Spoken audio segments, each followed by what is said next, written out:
তোমাদের জবাব চাই, জবাব দাও। এই জবাব তোমাদের দিতেই হবে।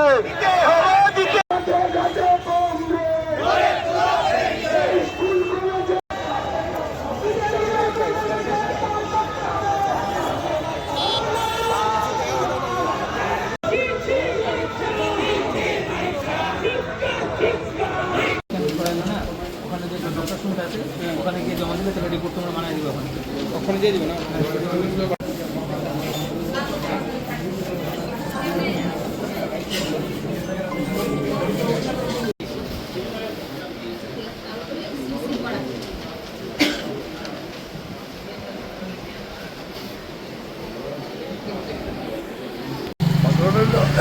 আগরতলা শহরে পার্টির উদ্যোগে বিভিন্ন যে স্থানীয় সমস্যাগুলো, রাস্তা, জল, বিদ্যুৎ, আগরতলা মিউনিসিপ্যালিটিতে মশার উপদ্রব, এগুলো নিয়ে সিদ্ধান্ত আছে স্থানীয় ভিত্তিতে বিভিন্ন ওয়ার্ডে ওয়ার্ডে আমরা জনগণকে সঙ্গে নিয়ে মিটিং করা এবং মিউনিসিপ্যালিটির রিপোর্ট শুনব। আজকে এরকম একটা মিটিং ছিল জয়পুরে।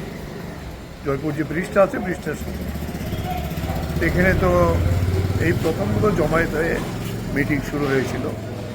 মিটিং শুরু হয়ে প্রথম জেলা সম্পাদক রতন দাস বক্তৃতা করেছেন, করার পরে শুভাশিস গাঙ্গুলি আমাদের যে প্রাক্তন সদরের সম্পাদক আলোচনা করছিলেন।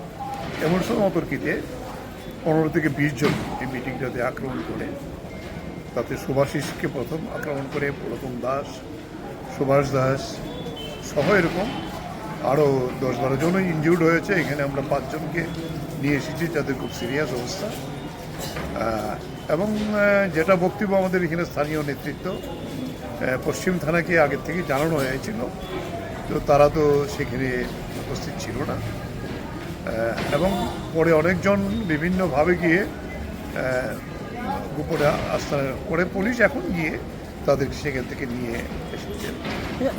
আশিস গাঙ্গুলি বক্তব্য রাখছিলেন, তখনই আক্রমণটা লাঠি এবং রড ইত্যাদি নিয়ে আক্রমণ করেছে। আর আমাদের তারা তো তাদের হাতে শুধু পতাকাই ছিল, আর তো কিছু ছিল না। আপনারা কতজন আহত হয়েছে এখন 10 থেকে 12 জন। হসপিটালে প্রাথমিকভাবে ছেড়ে দিয়েছি 4-5 জনকে, আর 5 জন এখানে আছে। IGM-এ দেখানোর পরে তারা এখান থেকে রেফার করেছে ট্রমা সেন্টারে। তাদের প্রত্যেকেরই প্রায় হেড ইঞ্জুরি আছে, এখন সিটি স্ক্যান হচ্ছে। অনেকের বুকে ব্যথা পেয়েছে, হাতে হয়েছে, এবং পরে বোঝা যাবে তারা হাসপাতালে অ্যাডমিট থাকতে হবে কিনা। কি বলবেন?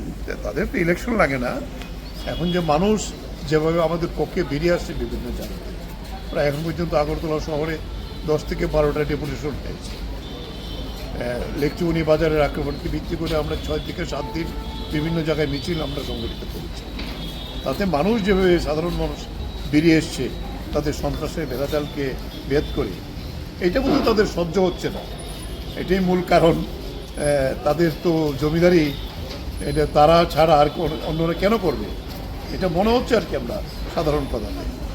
কিন্তু আমরা বলবো যারা আক্রান্ত হয়েছে তারাও বলছে, একজন যে আক্রান্ত হয়েছে যে রোজা আছে, আমরা তাকে বলেছিলাম যে তুমি একটু খাবে কিরকম, না, তারপরেও আমি আছি, আমি আমার ধর্মও মানব এবং পার্টির পক্ষে দাঁড়িয়ে কাজ করব, এই মানসিকতা নিয়ে আছে। তবে এই আক্রমণ করে প্রতিহত করতে পারবে না CPIM-কে।